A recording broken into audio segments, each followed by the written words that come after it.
On the west coast, a 4.3 magnitude earthquake jolting the San Francisco area this morning. Yeah, so many people felt it, though. They said they woke up in the middle of the night. They were jolted awake. Pretty big earthquake just now at 2:56 a.m. That's local time there. Felt a strong jolt here in San Francisco. Did you feel it? It was the kind of night when silence should have ruled the Bay. But at 2:56 a.m., the stillness shattered. Sirens screamed through the darkness. Phones blared emergency alerts. And the earth itself groaned awake. From Oakland to San Francisco, apartment doors swung open as families rushed into the streets, clutching pets and flashlights. At first, it felt minor, just another tremor in a state where quakes are a part of life. But within minutes, the tone shifted. Experts were already warning that this wasn't just a random jolt. It was something deeper, something tied to one of the most dangerous fault lines in America. And for millions, it raised a terrifying question. Was this just the beginning? The U.S. Geological Survey quickly classified the earthquake as a magnitude 4.3. Its epicenter lay just beneath Berkeley, directly on the Hayward Fault. To most residents, a 4.3 is an inconvenience at worst. Glasses rattle, shelves creak, and then everything settles. But the science tells a more unsettling story. Even so-called small earthquakes can redistribute stress along fault lines. They can act as signals, previews of larger ruptures waiting in the shadows. The Hayward Fault is not just another crack in the earth. It is one of the most closely watched fault lines in the world, weaving directly beneath some of the Bay Area's most populated cities, Oakland, Fremont, Berkeley, and beyond. Unlike the San Andreas, which cuts through more rural stretches, the Hayward runs directly below dense housing, hospitals, and major transit routes. The historical record is grim. In 1868, the fault produced a quake strong enough to flatten buildings when the Bay's population was just a fraction of today's. If the same event happened now, with over 7 million people in the region, the destruction would be catastrophic. Bridges, water mains, and aging apartment complexes would all be at risk. The probability of a 6.7 or larger quake on the Hayward Fault before 2043 sits at about 33%. That's not speculation. It's a 1 in 3 chance, a coin flip, and it hangs over every community in the East Bay. For comparison, the chance of a major quake across the broader Bay Area is estimated at 72%. This is why the quake's magnitude revisions, from 4.6 to 4.4 and finally to 4.3, sparked unease. It's normal for seismic data to be recalibrated as readings come in, but to residents already on edge, it underscored how fragile and uncertain the science can be. If scientists can't even agree on the size of the jolt, how can anyone predict what's coming next? California's vulnerability compounds the danger. The Bay Area is not just a cultural and residential hub. It is an economic engine tied to global markets, home to Silicon Valley's tech giants, vital shipping ports, and world-class universities. Any disruption caused by a major quake would ripple far beyond California's borders. Every tremor, no matter how small, is a reminder that all of this, lives, businesses, infrastructure, is built on restless ground. What transformed this late-night tremor into something more alarming was the response. Within hours, the U.S. Geological Survey convened an emergency meeting and issued a rare red alert. For most people, the phrase carries little meaning. But within seismology, it signals elevated danger, greater potential for damaging aftershocks, heightened fault instability, and conditions that could escalate. Scenes from that night reflected the tension. Families stood outside in pajamas, pets clutched tightly, neighbors whispering nervously. At UC Berkeley, students evacuated dorms and gathered in parking lots, phones glowing against the dark. Across the Bay, helicopters swept bridges and highways, searching for cracks or structural failures. It wasn't just about what people saw. It was about what they remembered.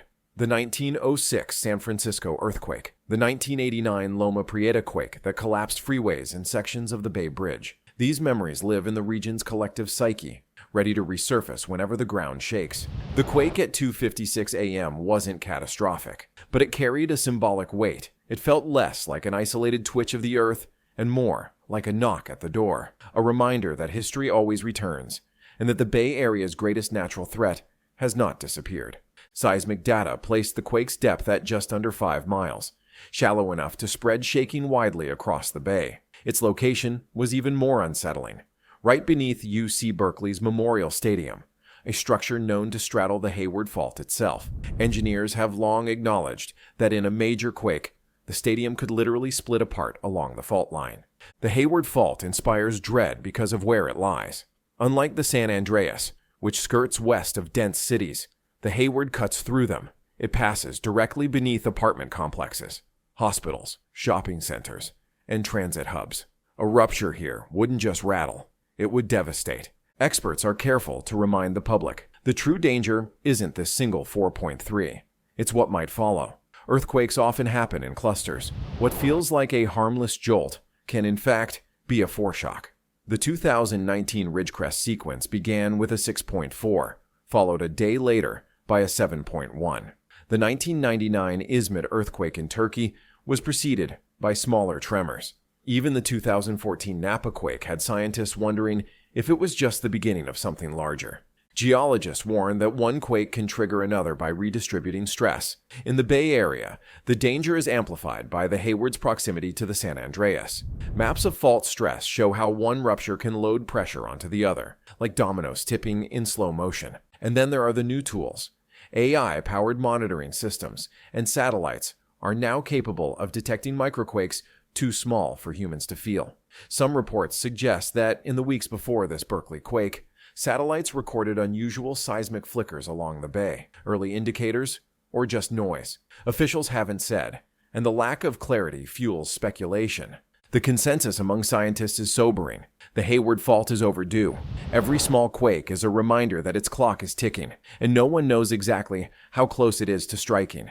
By sunrise, officials reassured the public. No serious injuries, no major damage, no tsunami threat.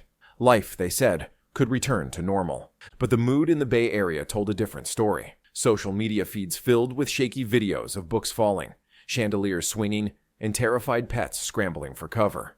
Hashtags asked the same question. Was this just another tremor, or the beginning of the big one? The impacts rippled into the morning commute. BART trains were delayed as inspectors walked the tracks. Schools pushed back opening times to check for cracks and leaks. Office towers quietly brought in structural engineers.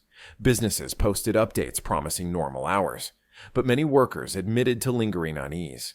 The quake also reignited political debates. California has invested heavily in retrofitting bridges, hospitals, and schools. But thousands of older buildings remain untouched. Landlords balk at the costs. Tenants worry about rent hikes tied to retrofits. Meanwhile, the state's early warning system, Shake Alert, sent notifications. But for some, the warning was only seconds, barely enough to register before the shaking began. Then came the rumors.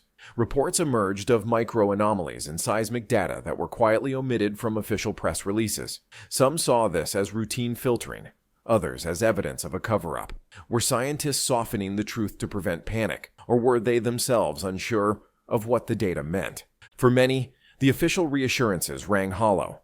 The quake may not have been catastrophic, but the unease it left behind was impossible to downplay. In the days after, the bay resumed its rhythm. Cafes reopened, traffic snarled across bridges, and classrooms filled once more. But a quiet tension lingered beneath the surface. Experts reminded the public of the numbers. A 72% chance of a 6.7 or greater quake striking the Bay Area before 2043. Not a question of if, only when. For families, the quake was a wake-up call. Emergency kits were restocked. Schools revisited evacuation plans. Commuters caught themselves staring at bridges and overpasses, wondering how they would hold when the next big rupture comes. This quake wasn't catastrophic. It didn't break headlines for destruction, but it broke through complacency. It reminded millions that the Bay Area lives under a constant shadow. Every day, every night, the ground beneath their feet is holding secrets. California woke up shaken. The quake was real. But was it just another late-night jolt, or the first domino in something larger? That's the question now hanging over the Bay. Was this a passing reminder of the Earth's restlessness, or the beginning of the big one? What do you think? Was this just another tremor, or the start of something bigger? Share your thoughts in the comments below. And stay tuned, because the ground beneath California never stays quiet for long.